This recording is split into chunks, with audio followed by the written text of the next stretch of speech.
this grace that was to be ours, it is our everything. And as we think together about grace, it's my hope and it's my prayer that it is something that you know personally, something that you are experiencing today, something that you are living in the good of even now. Welcome to Encounter the Truth with Jonathan Griffiths. I'm Steve Hiller. Glad you're with us as we continue our series, Faith Under Fire. And Jonathan, there may be somebody listening today who's saying, I'm not quite sure what you're talking about, Jonathan. This grace that you're referencing, our everything? What do you mean by that? Well, the conviction of Peter, who wrote this letter that we're studying together at the present time, his conviction is that grace arrived in the person of Jesus Christ. God's grace to an undeserving people, God's grace to humanity, to all who would believe. And his great conviction is that history was building up to the arrival of Jesus Christ. History, as it were, was waiting for Jesus to come.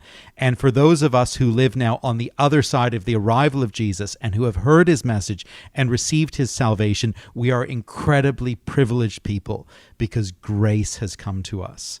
And Peter's wanting to bring that assurance and that a reminder to a people who are living in a challenging time, in a difficult social context, Christians who are facing pressure and even persecution. He's wanting to say, look, things may be difficult, but you are incredibly privileged people.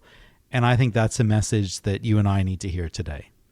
Well, it certainly is. So let's hear that together. From the book of 1 Peter, chapter 1, we're looking at verses 10 to 12 as we begin our message.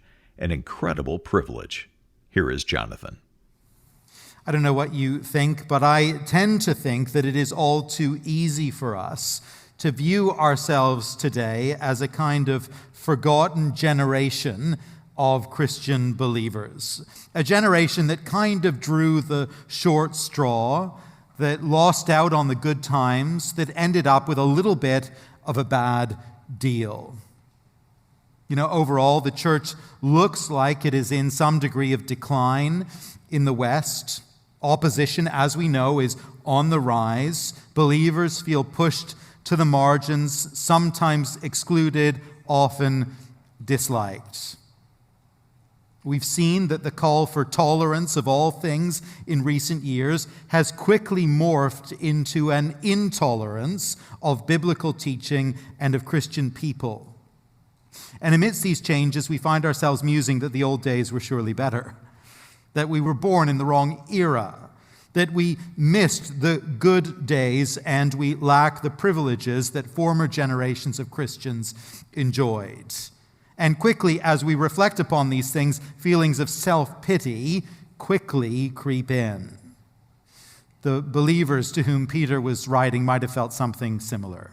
Scattered throughout ancient Asia Minor as they were, living among unbelieving and unsympathetic peoples, they were facing increasing pressure, opposition, persecution. And the unwelcome experience of these things might have caused them to wonder, have we been forgotten?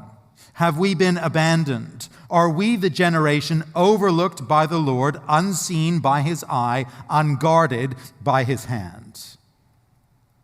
With such feelings and such experiences in mind, no doubt, Peter brings to that earlier generation of marginalized believers, and he brings to us today, he brings the message of deep encouragement that we find in these present verses. He brings us the message that far from being the forgotten or the overlooked generation, the generation who have got the rough deal, who have missed out on something better, we are in fact an age and a generation marked by profound honor, by incredible privilege. Our great privilege as Christian people today centers on the access that we have at this point in salvation history to the message of Jesus Christ, to the gospel of his salvation. Now, as Peter lays out this privilege for our encouragement, he points us both to the substance of the message and to the announcement of that message. And we're going to consider both of those in turn. We start with the first one, the substance of the message. Verse 10, just notice it again with me. Concerning this salvation of which he has spoken, the prophets who prophesied about the grace that was to be yours searched and inquired carefully, inquiring what person or time the Spirit of Christ was indicating when he predicted the sufferings of Christ and the subsequent glories. Now, in the previous verses here in chapter 1, Peter has tackled the hard issue of trials and suffering, as you may remember. And as he has dealt with that very hard theme, he has pointed our eyes to the goal of faith, to the outcome of faith, to the salvation of our souls. Just as in a long and arduous journey, we need to keep the destination in mind. When it comes to the trials of life and the challenges of faith, the only way to keep going is to look at the outcome and the destination. But now for our encouragement, he turns to consider the message that we have received, the gospel, the good news. He reminds us that this good news is something that was long promised, long anticipated. Concerning this salvation, the prophets of old prophesied about the grace that was to be yours, he says. This salvation, declared by the prophets of old, it was a message all about grace, and it was for us. I just want to stop for a few moments on that momentous word, grace. I want to linger there together and reflect carefully on it. What is grace? What do we understand by the word?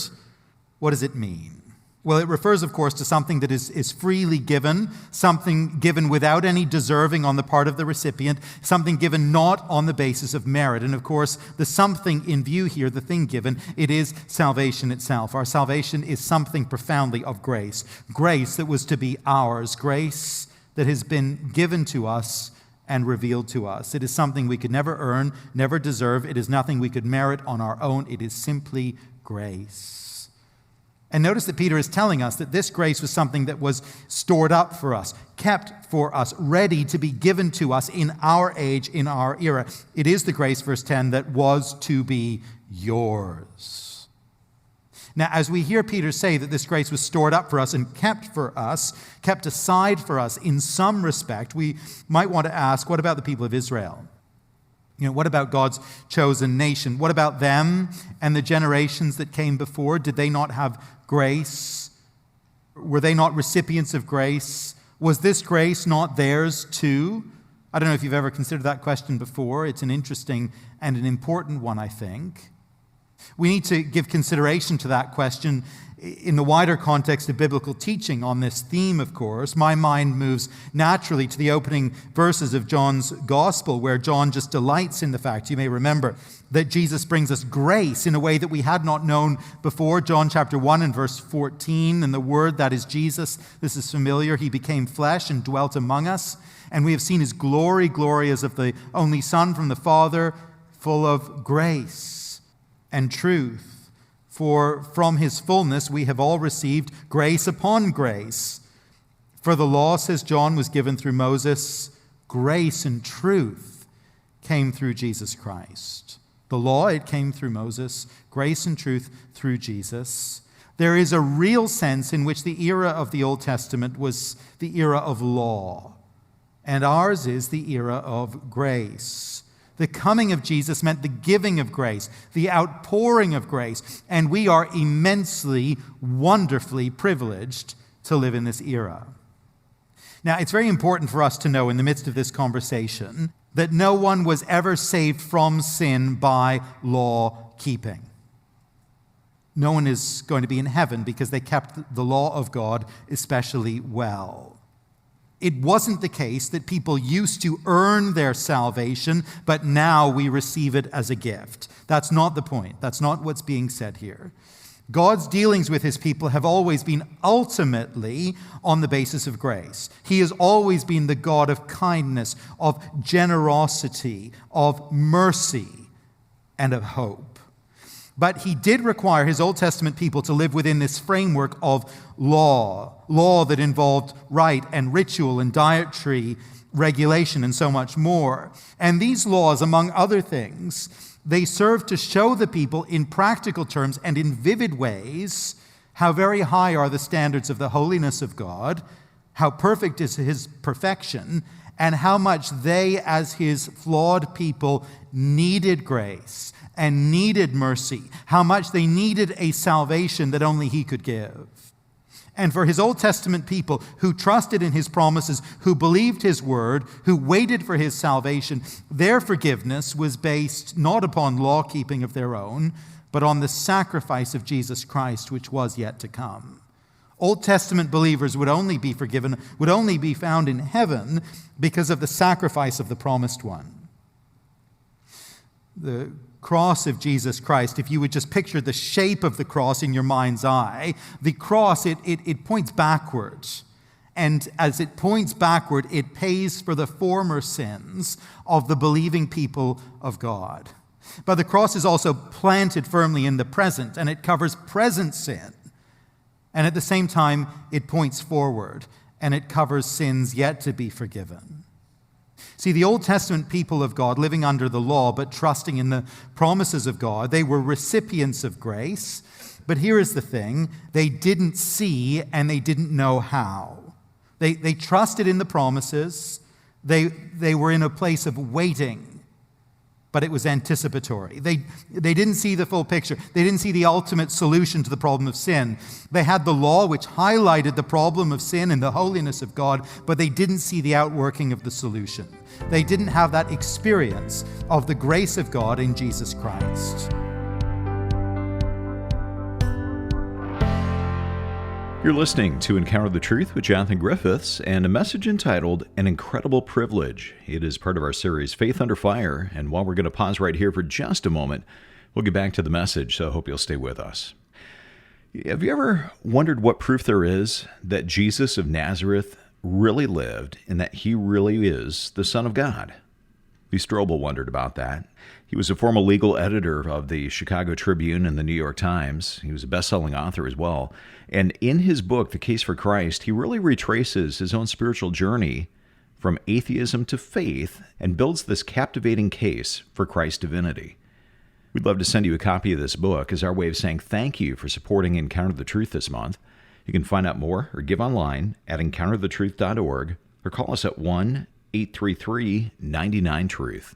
That's 1-833-998-7884. Or again, the website is encounterthetruth.org.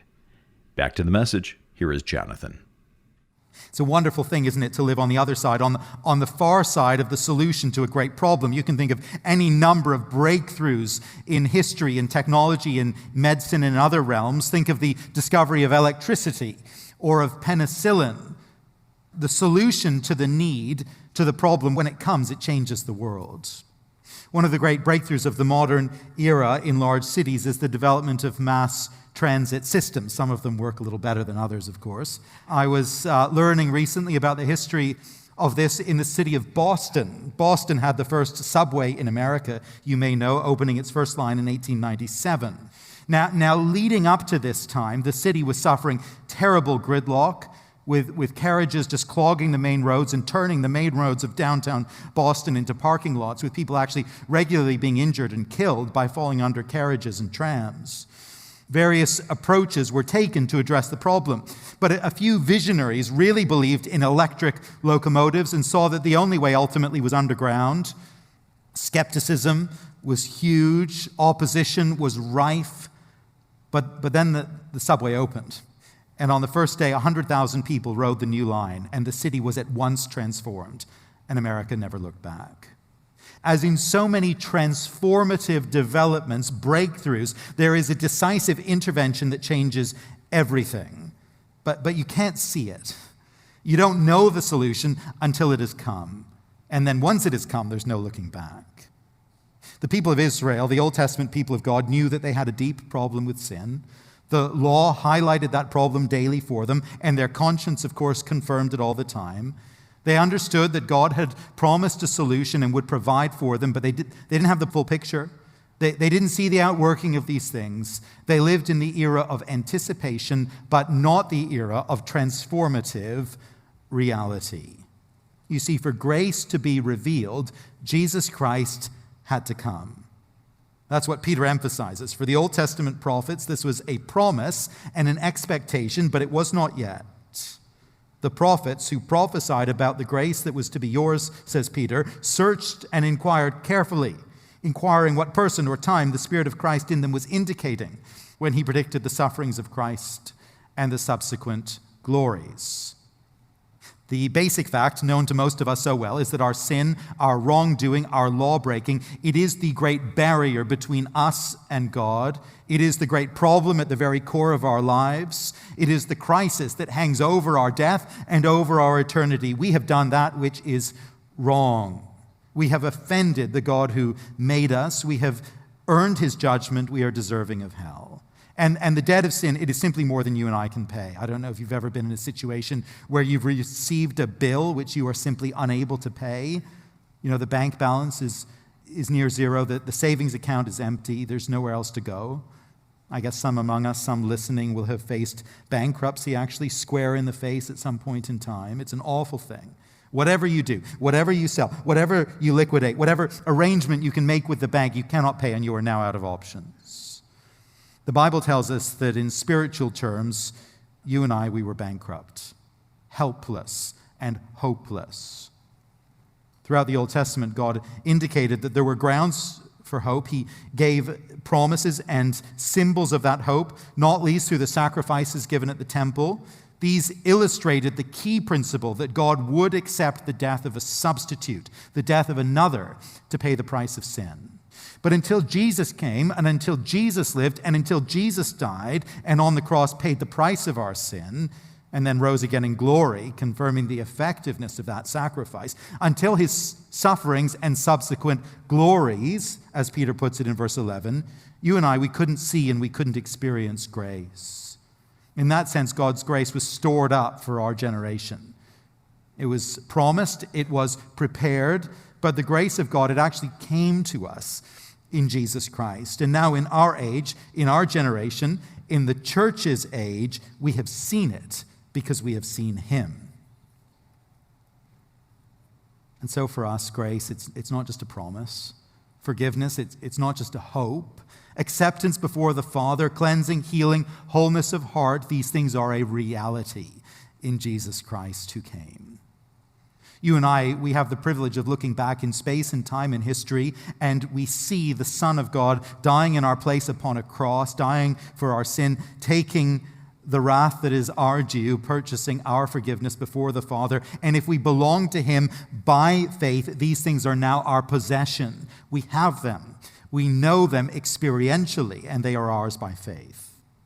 Now, grace is the foundational theme of the Christian life. It's where we begin, and it is the great soothing and majestic theme that runs throughout the Christian life as well. This grace that was to be ours, it is our everything. And as we think together about grace afresh today, it's my hope and it's my prayer that it is something that you know personally, something that you are experiencing today, something that you are living in the good of even now. There is a very real possibility, of course, that you are someone who may be only familiar with religion, but you've never actually experienced grace. And if that's you, and it may be, I want to take a moment to consider together the wonder of grace and the difference between true Christian grace and what you might think of as religion. It may be that no one has actually taken time to clarify that for you, and it is so very important to know the difference. There is a kind of default mode within the human heart that assumes that in order for things to be right between me and God and for me to be acceptable to God, I need to do a number of things. We need to attain a certain standard. We need to keep a list of rules. We need to maintain certain religious observances. Now, I think that instinct, which is a universal instinct in the human heart, I think that in a way it flows from an awareness that we all have, given to us in our creation as people made by God in his image, an awareness that, yes, there is a God who made us and who will one day judge us and who has set a standard of right and wrong within his world. And our God-given conscience, we all have one, it tells us each day that we have failed to meet his standards, that we continue to do so. Now, these are God-given instincts. To some extent, all human beings have an awareness of these things, even if they might deny them, on some level at least.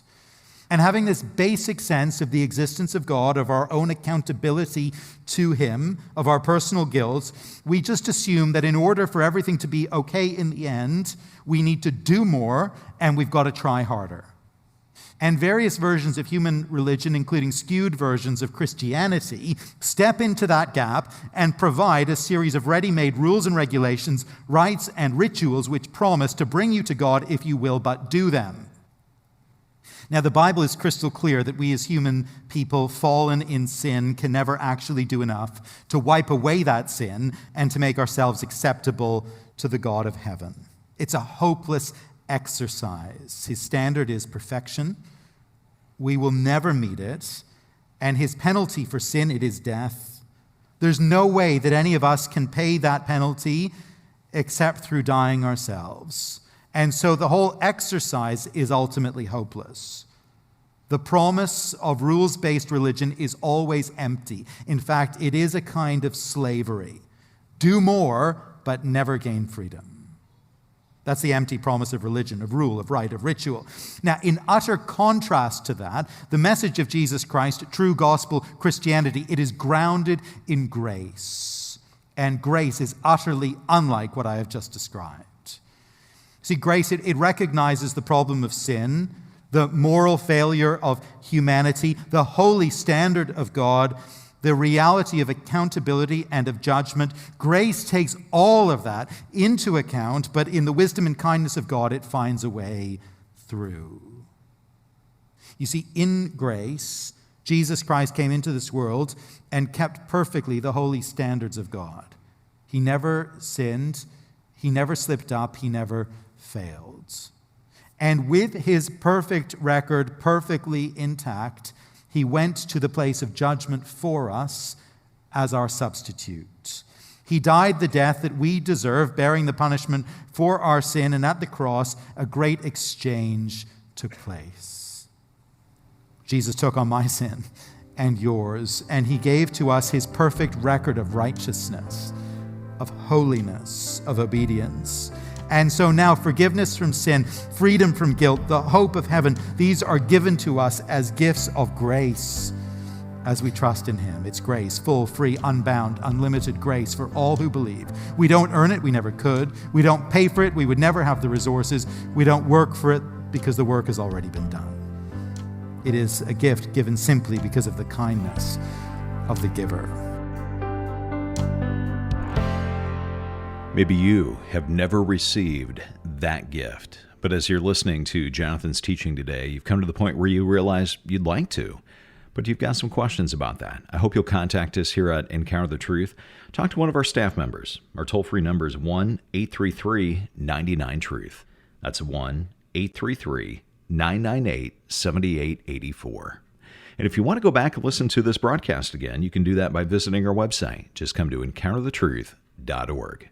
You know, being a listener-supported ministry, we depend on your generosity to keep Jonathan's teaching on the station. And as you give a gift of any amount this month, we want to say thank you by sending you a book called The Case for Christ. And if you're a regular listener, you know that we want to equip you with resources that will benefit you, that you can use in your walk with Christ. So, Jonathan, who would this book be beneficial for? Well, I think this is a book that will be useful really to any kind of listener to the program today, and that's one of the reasons we selected it. It'll be useful to you if you're exploring the Christian faith. Maybe you just happened upon the program today as you were flicking through the dial on the radio, and you started listening, and maybe some questions are now springing to mind about the Christian message and the Christian faith. This book is an articulately argued case for Jesus being who he says he is in the Bible. And I think you're going to find it fascinating. I think you'll find it engaging. I think you'll find it hard to put down. So if you're exploring the faith, this book is for you. If you are a believer who wants to grow in your ability to engage in conversations about Christ with others who don't yet trust him and don't yet follow him, this book is going to be great for equipping and resourcing you for those key conversations. And if you're someone as a believer who's praying for friends and loved ones and you're thinking, what could I do to be a help to them as they consider the faith, or to help them even begin to consider the faith, this is a great book to get hold of and to prayerfully give away. Well, we'd love to send you a copy of this book. The Case for Christ is our thank you for your financial support this month. You can give your gift online at encounterthetruth.org or over the phone. Our number is 833-998-7884. It might be easier to remember as 833-99-TRUTH. Or again, the website, encounterthetruth.org. For producer Mark Brunna and our Bible teacher Jonathan Griffiths, I'm Steve Hiller. Thanks for listening, and I hope you'll join us next time.